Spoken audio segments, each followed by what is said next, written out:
Om Guru Brahma, Guru Vishnu, Guru Devo Maheshwaraha, Guru Sakshat Parabrahma, Tasmai Shri Gurave Namaha.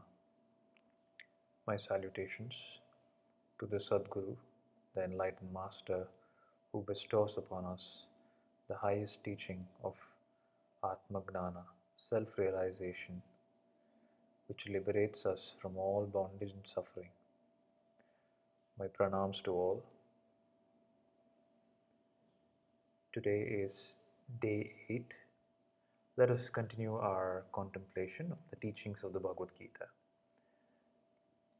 In the previous videos, uh, we contemplated on Sankhya Yoga, second chapter, then which was a summary of the entire Bhagavad Gita.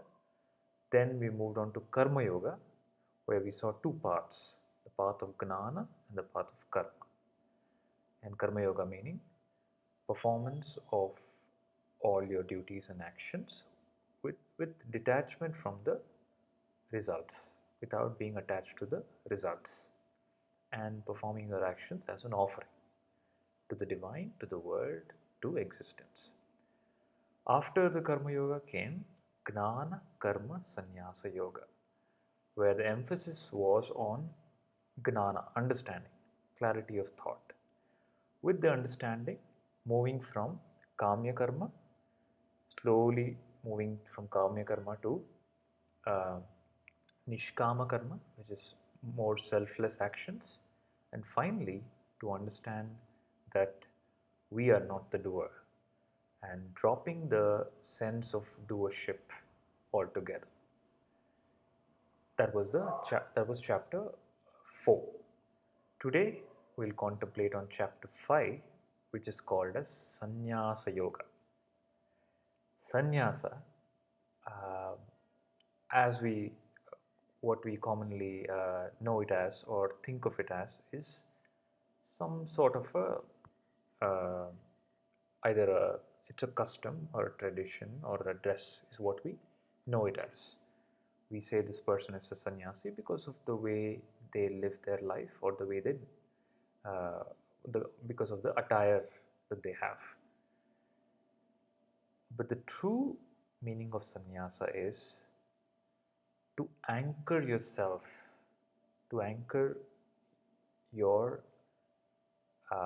thoughts and your own core in the Atman, in self, in Brahman, in consciousness. To be anchored in the self is called sannyasa.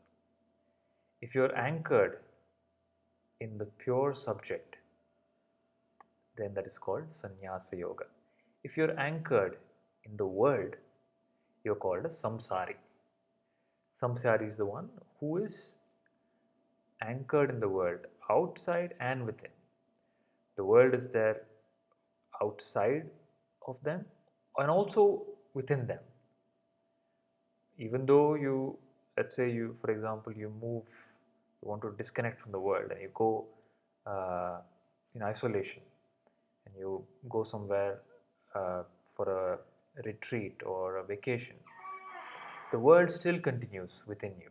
It still haunts you. It's still thoughts and the patterns still continue. That is called samsara. Outside, where your mind constantly moves towards outer object and outer experiences to get some joy out of the outer world.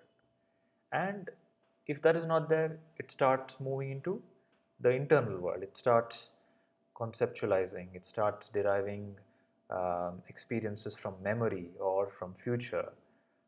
The mind is constantly moving to and around the world.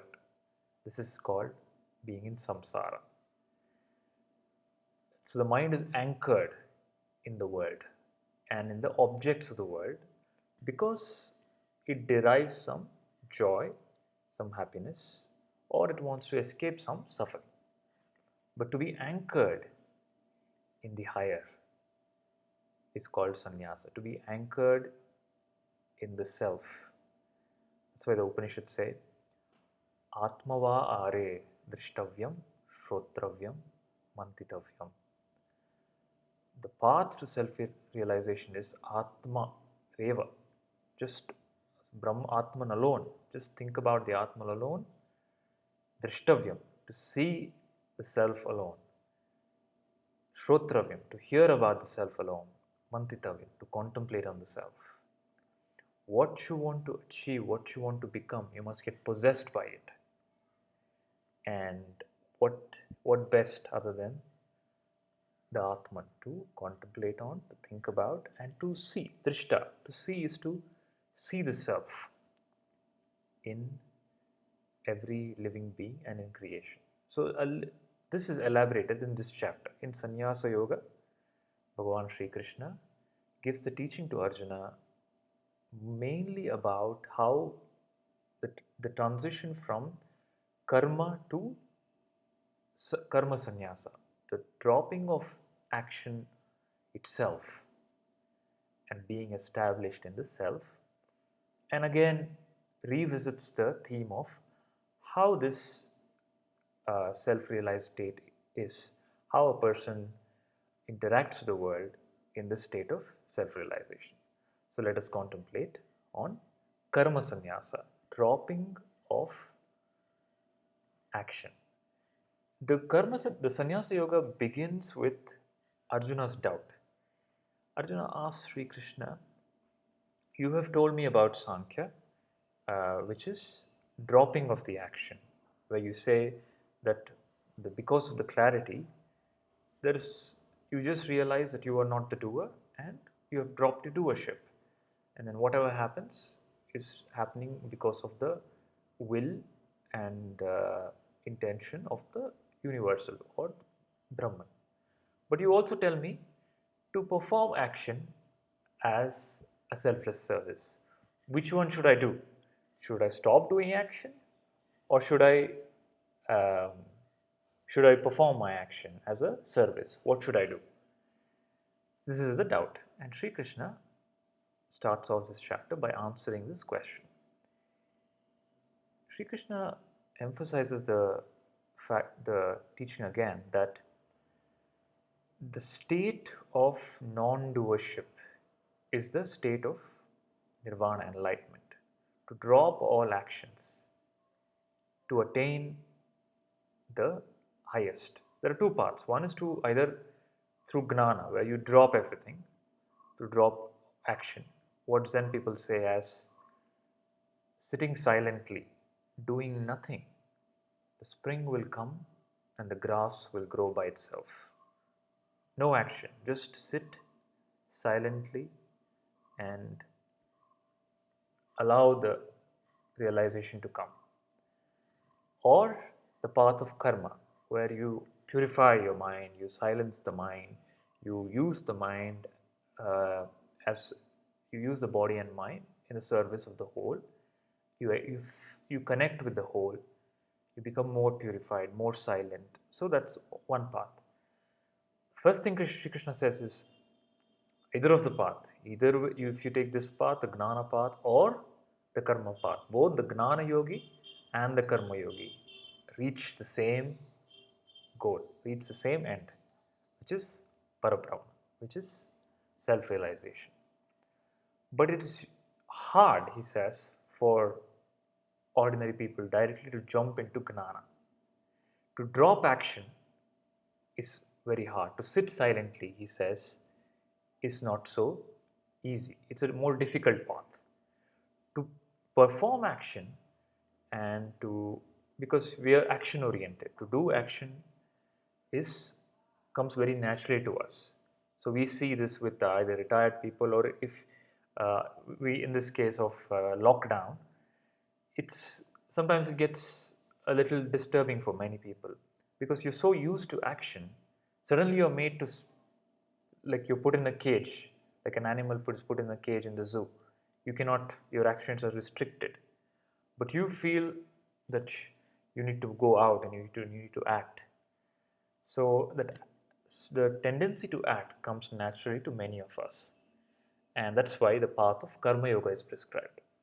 But somebody who's crossed over the stage, they don't have that natural tendency for whatever reason, either because of the maturity or the wisdom, that they feel now it's time to focus on the self and realize the self and become free.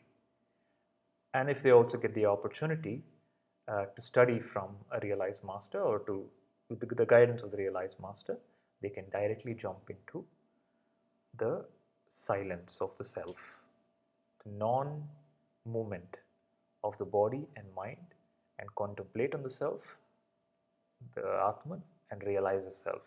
This process is called as going within. To go within, to go back to the source,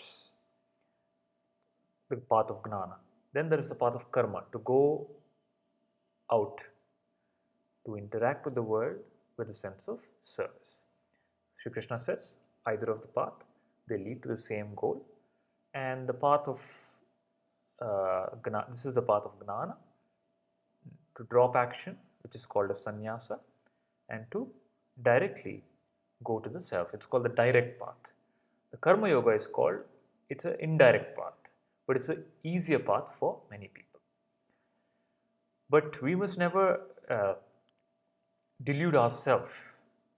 When you have a tendency to act, and if you drop the action, then there is a possibility of disturbance and uh, getting lost. This is the importance of the realized master, where the master comes into picture, where they recognize your inherent tendency and gives the prescription based on whatever is best for you. So there's a quote from a very wealthy person. He says, "Money is not important, but to say this, you must have a lot of money." In the same way, action is not uh, important for Atmagnana. But to say this, you must have exhausted that tendency to act. To reach a state of non-action is a state of maturity, and which naturally and spontaneously happen the more you listen to the teachings of the enlightened and the teachings of the scripture, the Bhagavad Gita and the Upanishads and the enlightened scriptures. So this is how the Sankhya Yoga starts off. Later, Bhagavan Sri Krishna goes on to explain how a self-realized person, how a person who has realized his true nature and become free interacts with the world. He says, um, one who is realized, who looks at everybody in equally.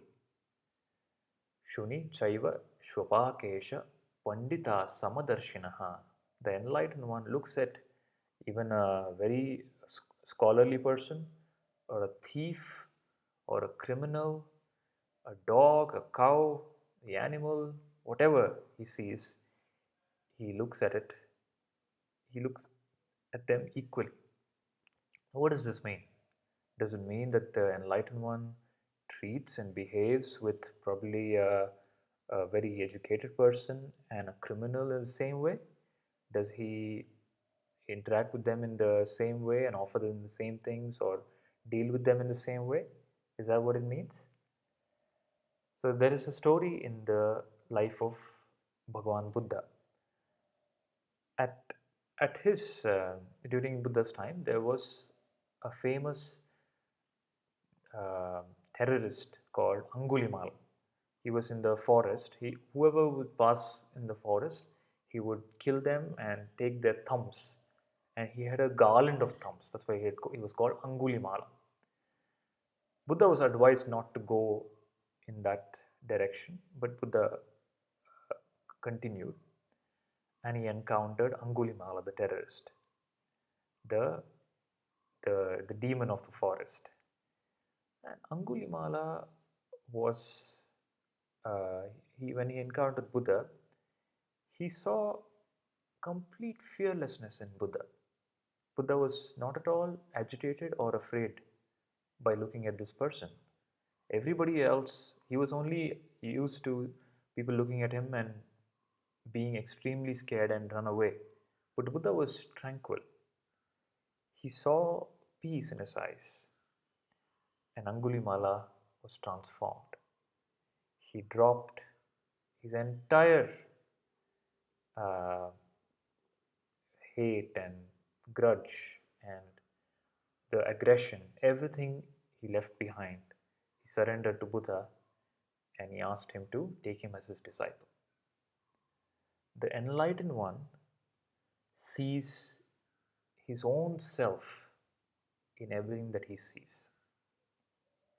How is this? Again, let's go back to the example of water, wave, and ocean.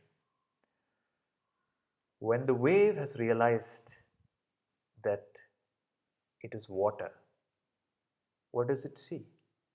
Can it see other waves? Even though it sees another wave, it recognizes the water that it's made up of.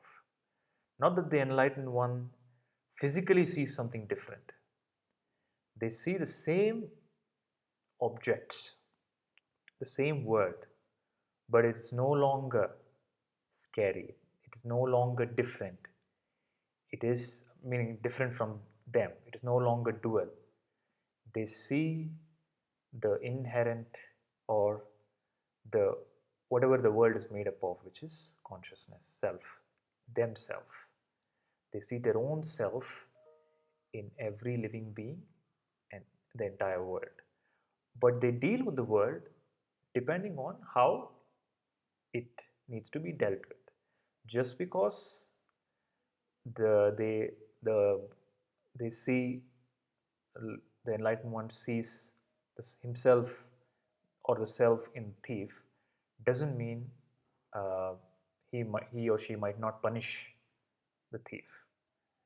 It has nothing to do with action. It is to do with the intention and the internal. There is no hate for anything. There is no labeling of uh, anything in the world. The world is recognized for what it is, which is the self, and it is dealt with as it's supposed to be dealt with. So somebody asked Buddha after he got enlightened, what happened after you got enlightened? Buddha said, when I got enlightened, I realized that the entire world is enlightened. Then they asked Buddha, then why do you teach? If everything is enlightened, why do you teach? Buddha said, I realized that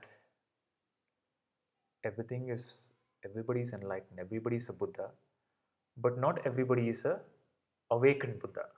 I became awakened, but there are so many people who are sleeping Buddhas, and it is my responsibility to awaken those sleeping Buddhas. So the enlightened one looks, has an enlightened vision. What you are, you see. You see what you are. You do what you are. Your actions are, they come from what identity you have. Your perception of the world comes from what identity you have. And your relationships in your dealing with the world comes from what identity you take up. When you take up the highest, or rather, when you become free from all identities, when you go back to your pure identity, which is I am the self, then everything is seen as the self. Everything is Bhagavat Swarupa, Bhagavan, in different forms, different shapes. And this is the enlightened vision. So we understood now this is how an enlightened person views the world. Sri Krishna goes on to tell why the enlightened one doesn't crave for anything from the world. Yehi samsparshaja bhoga dukkhayo naya evate adyantavanta kaunteya nateshu ramate buddhaha. The enlightened one has dropped all seeking from the world because they have understood the futility of joy that comes from objects. Whatever comes, whatever joy comes from the objects is a hidden suffering. Just the way um, we look at, probably we look at people who are smoking or people who are on drugs, on harmful substances. We see them and we pity them, and we say, oh, they are destroying their themselves, their lives, their relationship, their family, just because of this addiction to some substance. Just the way we do this for these people, the enlightened one looks at all the other people or everybody who are going after sense objects. He or she tells, they feel pity that these people are hankering for joy from small objects or objects of the world. The world has no true happiness to offer. True happiness is within, is in the Atman, the self. So there is no craving for the enlightened one from the outer. Just because they understand. Like how there's a progression from childhood. The child is attached to the toys at a young age, probably a small toy car. It's very attached. If you ask it to become detached from it, it's very hard for the child. It's so attached to the toy. But naturally, as it grows, it drops the toy and it holds on to a bigger toy. As it grows up, it gets a bigger car. Same pattern, but in a different, at a different scale. Now, enlightenment is about moving from seeking of happiness from all objects to establishing in your true nature, which is the source of happiness itself.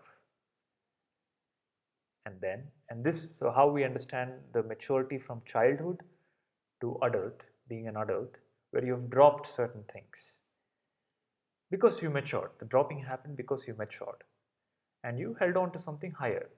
In the same way, to move from that to the next stage, wherein you are established in the joy and bliss of the self, and as a byproduct of that, you become detached from seeking from seeking of happiness from objects.